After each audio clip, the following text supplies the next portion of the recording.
if the core of your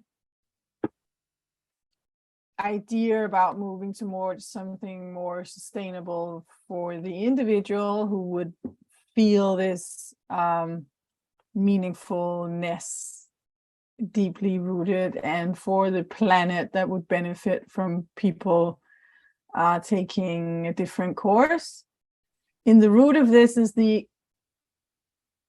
I need a word, capability, is that a word? Yes.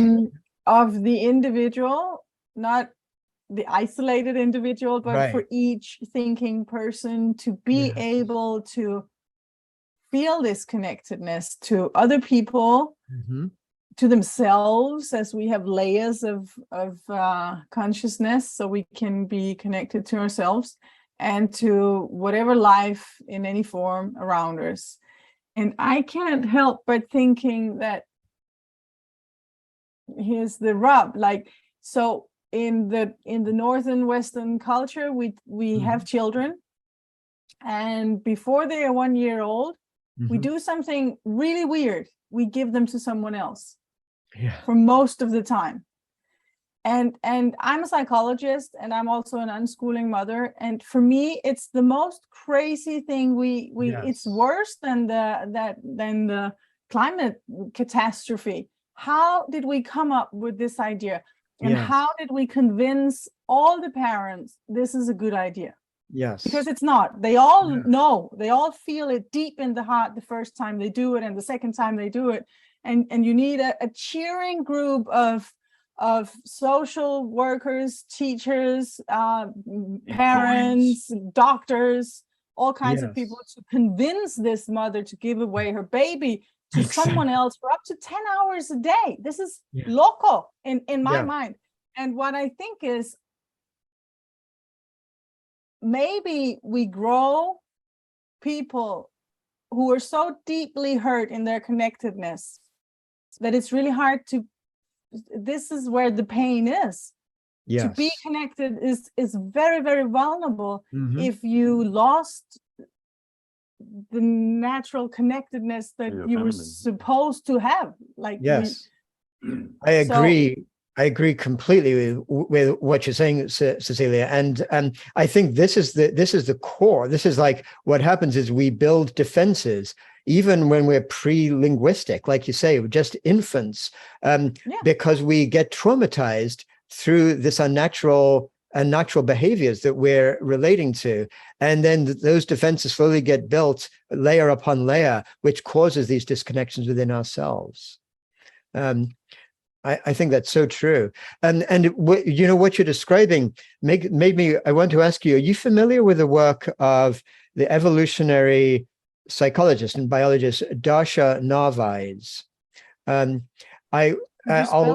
spell her name. In Danish, so the first name is Darcia, is Darcia,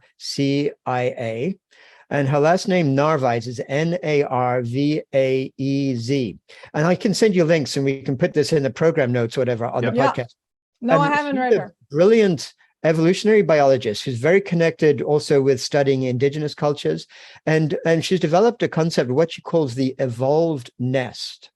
And the evolved nest refers to exactly what you were just talking about, Cecilia. Basically, she's saying as humans and hominids evolved, they evolved to, in just the same way that an egg in a bird's nest evolved to be settled in that nest and be sat on and kept warm, and then the little chick stays there and gets fed, and that's how a bird learns to flourish. Humans have an evolved nest, and that's a cognitive and a behavioral kind of nest. And basically what that means is when they're born into community. They're born into, in fact, it's not just like we have right now, a sort of single family parents kind of thing, where the mother and father is expected to take all the responsibilities. They're born into basically a group care, where there's aunts around, and even people who aren't relatable will look after them, and other kids around of all different ages, then taking responsibility to take care of them and all that stuff. And basically in that evolved nest, children grow up learning to connect with all of nature around them, to see themselves as embedded in the natural world, to connect with community around them, to build their identity as basically being part of community, and to learn not so much from this conceptual sit down at school and repeats after the teacher and learn your alphabet and all that stuff, but to learn and actually in a lived, embodied way through how they see their other siblings and kids around them act, and not to be stuck with one parental relationship, basically, but to just understand their whole community is looking after them. And actually, oftentimes we'll give them a lot more freedom of action, freedom to make mistakes than we allow our own kids in society today. But when kids have actually could evolve in that way, they develop what really are more like normal, quote unquote, like actually for normal, like human natural ways of living, where identity is connecting with others, is connecting with all of life around them, seeing humans as being part of life. And it's and so what she explains is that when we live in our when kids are brought up now, exactly as you described, they're basically taken out of that evolved nest from that first few months of their life onwards. And being out of that evolved nest, they develop scars, they develop traumas, and then they learn our culture says that's normal. And so basically what is normalized is a traumatized way of living as a human being, not living as a full human being, living as a wounded, separated human being. And that's what we're told is what we're meant to do. And then our economics,